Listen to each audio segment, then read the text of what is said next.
Regional ring road భూసేకరణ alignment ను రేవంత్ సర్కార్ మార్చింది. దీంతో రైతులు భూములు కోల్పోతున్నారు.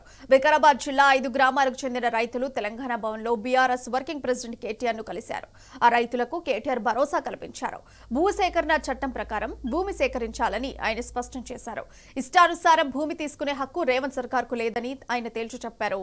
భూమి కోల్పోయే రైతులకు అండగా ఉంటామని కేటీఆర్ హామీనిచ్చారు. ప్రభుత్వ భూములు కాదని కాంగ్రెస్ నేతల భూములను కాపాడేందుకు రైతుల భూములపై రేవంత్ సర్కార్ కన్నేసిందని మండిపడ్డారు. ఇప్పుడే కాదు, గతంలో ఔటర్ రింగ్ రోడ్ అంశంలో ఇదే విధంగా వ్యవహరించిందని ఫైర్ అయ్యారు. ప్రభుత్వం ఎప్పుడు చేసినా కూడా చట్టం ప్రకారం చేయాల్సి ఉంటుంది తప్ప వాళ్ళు ఇష్టం వచ్చినట్టు చేయడానికి ఉండదు. నెంబర్ 1, మనందరికీ హక్కులు తెలియాలి. ముందు మనం ఏ భూమి ఎవరన్నా మనది అడిగినప్పుడు కానీ, భూమి ఎవరన్నా మనం తీసుకుంటా అన్నప్పుడు కానీ, ఏ కారణం చేత తీసుకుంటున్నారు, ఏ పని కోసం తీసుకుంటున్నారు, అది ఏ కానూన్ ప్రకారం తీసుకుంటారు మనకు చెప్పాలి.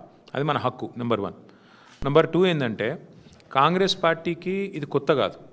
ఇదివరకు ఔటర్ రింగ్ రోడ్ కట్టినప్పుడు కూడా ఇట్లనే చేసారు. అప్పుడు కూడా ఏంటంటే, ఇక మీకు చెప్తే మీరు పరిశాన్ అవుతారు. కానీ మా ఎమ్మెల్యే గారు ఒక పెద్ద ఆయన ఉండే అప్పుడు, ఒక ఆయన ఈటెల రాజేందర్ గారు.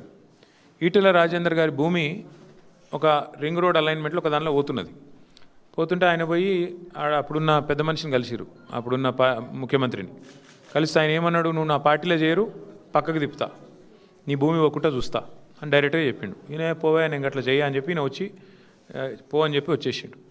అట్లాగే ఆ ఔటర్ రింగ్ రోడ్ని ఎన్ని రకాలుగా తిప్పిర్రంటే వాళ్ళు ఇష్టం, ఇక ఎటు తిప్పదలుచుకుంటే అటు తిప్పిర్రు. కొంతమంది వాళ్ళ భూములు వాళ్ళకి ఇష్టం ఉన్న వాళ్ళు అక్కడ ఇక్కడ ఇష్టం ఉన్న చోటు చేసుకుంటూ పోయినరు.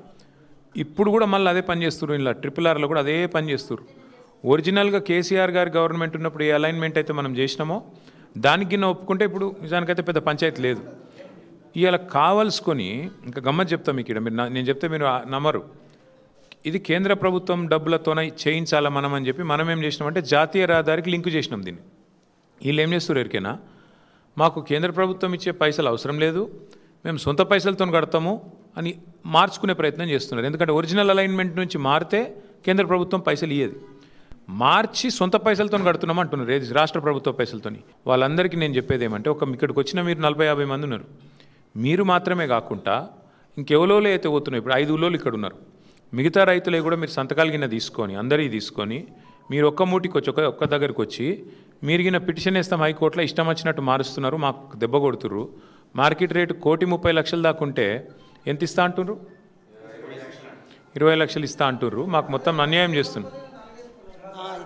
మీ కాడ ఎక్కువ ఉందా? ఏడా దేవరాంపల్లి కూర్చోండి. ఆడ 4-5 కోట్లు ఉంటే ఆడెంత ఇస్తా అంటారు? 10 లక్షలు కూడా రాదు.